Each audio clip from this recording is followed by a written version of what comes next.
Aunque sabemos que los sapiens se originan en África, la paleoantropología nos lo pone difícil, dado los datos que nos ofrece.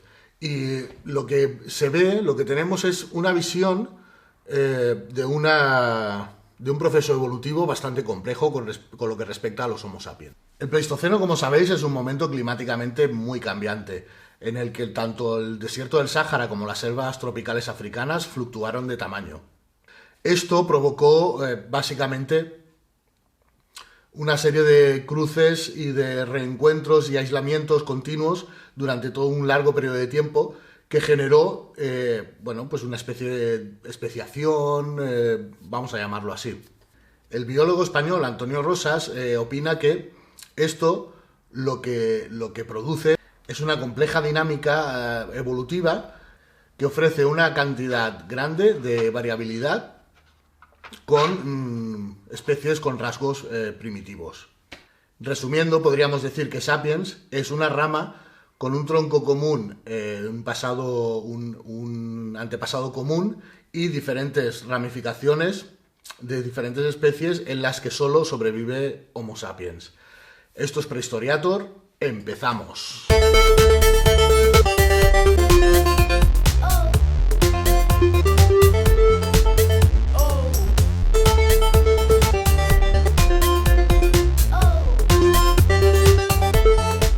Los 200.000 y los 150.000 años aparece en el registro fósil un nuevo, podríamos decir, personaje, ¿no?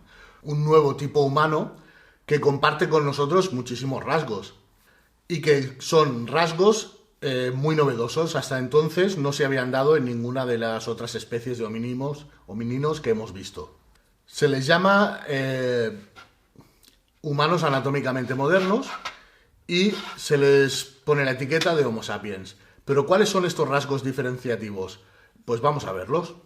En primer lugar, un cráneo con un gran volumen encefálico, de forma redondeada, en el que el toro supraorbitario desaparece, que es aquella zona, ¿no?, de las cejas, ¿no?, que era como una viserita en especies anteriores, y en el que el prognatismo facial también desaparece. O sea, la cara se hace completamente plana y vertical. Crece la frente también y aparece el mentón. Y obviamente se reduce el tamaño de los dientes. En lo que respecta al esqueleto postcraneal, o sea, del cuello para abajo, el esqueleto se hace mucho más grácil, mucho más liviano, sobre todo la parte de la pelvis, que es más estrecha y grácil, y las extremidades crecen proporcionalmente al cuerpo. O sea, se hacen proporcionalmente más largas, quiero decir. Pero lo realmente significativo no es la forma del cuerpo. Lo realmente distintivo y que hace exitosa a nuestra especie es su ciclo vital. Nuestro ciclo vital es muy peculiar. Tenemos un desarrollo y crecimiento lento, por lo que dependemos durante un largo tiempo de nuestros progenitores. El periodo de gestación es corto con respecto a otros tramos de la vida. Y esto produce neonatos secundariamente altriciales, o sea, fisiológicamente inmaduros. Nuestro cerebro crece de una manera muy rápida y sobre todo después del nacimiento. Y tenemos unas fases de desarrollo muy marcadas. Una infancia muy larga, una fase inédita casi en otras especies de nuestro planeta, y la adolescencia, donde aparecen los caracteres sexuales secundarios. Finalmente, en las mujeres se da el hecho de que se acabe su capacidad reproductiva mucho antes de morir, con la menopausia. Cuando acaba la niñez y antes de la madurez sexual, se da una fase a la que se le llama juvenil, en el que el cerebro ya ha dejado de crecer y acto seguido lo que empieza a crecer y se desarrolla es el cuerpo, el resto del cuerpo. En esta fase, la dependencia de los progenitores ya no es absoluta. La corta lactancia hace que las mujeres vuelvan a estar receptivas a la crianza, a la reproducción, en un corto periodo de tiempo, comparado con otros animales. Pero además de este desarrollo inaudito en la naturaleza, hay otro factor muy determinante en el éxito de Homo sapiens. Estos factores se denominan comportamiento humano moderno y son los siguientes, vamos a verlos.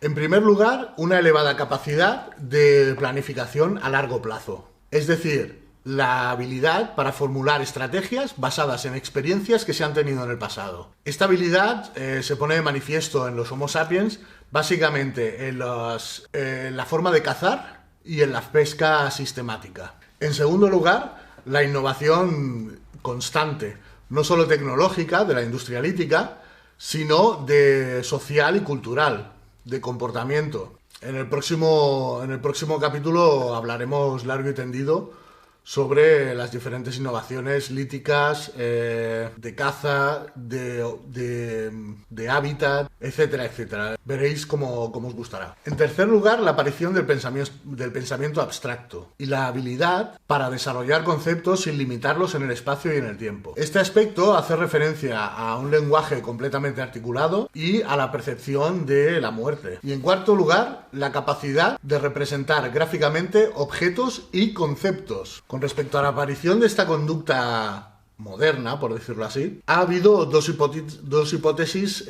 significativas durante los últimos tiempos. La primera nos cuenta que surgió de imprevisto hace alrededor de unos 50.000 años, motivada por una mutación genética que afectó a la especie, o como resultado de una reorganización del cerebro que produjo la aparición del lenguaje moderno. También se la conoce como el Gran Salto, y es una hipótesis que, bueno, incluso ha dado, ya sabéis, que hay muchos pseudocientíficos y gente que llena los huecos que la ciencia deja, los llena con sus historias sobrenaturales, ¿verdad? La religión, bueno, incluso últimamente lo que está muy de moda es decir que, bueno, una especie extraterrestre vino y modificó ese ADN para hacernos como somos ahora, ¿no? Hoy en día. Justo hace 50.000 años. Bueno, ya sabéis, ¿no? Luego vinieron a enseñarnos la agricultura, total, que no éramos muy listos y si no hubiera sido por ellos no se hubiera desarrollado nada. Pero esta teoría, esta hipótesis que nos habla del gran salto, ¿no?, de hace 50.000 años, se ha mantenido durante mucho tiempo también en el ámbito científico. O sea, lo que han hecho estas personas es aprovechar ese hueco de sabiduría, ese hueco de conocimiento real para llenarlo con sus cosas. O sea, cuando la ciencia no puede explicar algo, pues ellos aprovechan para dar una explicación alternativa totalmente disparatada. Bien, la revista Nature, en el pasado mes de marzo de este mismo año, publica el estudio de restos de unas cáscaras de huevo de avestruz y unos cristales que se encontraron en el mismo sitio y que se han datado en unos 105.000 años en Kenia. Si bien el uso de las cáscaras de huevo se ha determinado que era para transportar líquido, agua, los cristales, que no se pueden tallar, que son cristales que no se pueden tallar, y además no son de la zona, pues claro, sugiere que se hayan acumulado, por decirlo así,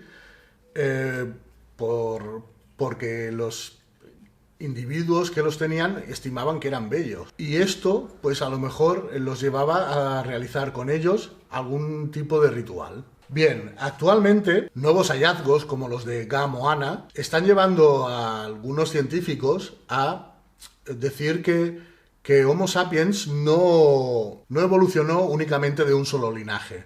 Como os he comentado antes, la teoría del biólogo Antonio Rosas, esta podría ser la prueba de un origen multirregional de la especie Sapiens en África. Un origen en el que distintas poblaciones intercambiarían material genético entre ellas, convirtiendo así a amplias regiones del continente africano en la cuna del origen de Homo sapiens, descartando la posibilidad de que surgiera en un único punto de un único linaje. Este intercambio genético y por decirlo así, evolución, culminaría alrededor de los 50.000 años en África, dando origen a la especie actual tal y como la conocemos. Especie que alrededor de hace unos 50.000 años se acabaría extendiendo por todo el mundo. Veremos si surjan nuevas pruebas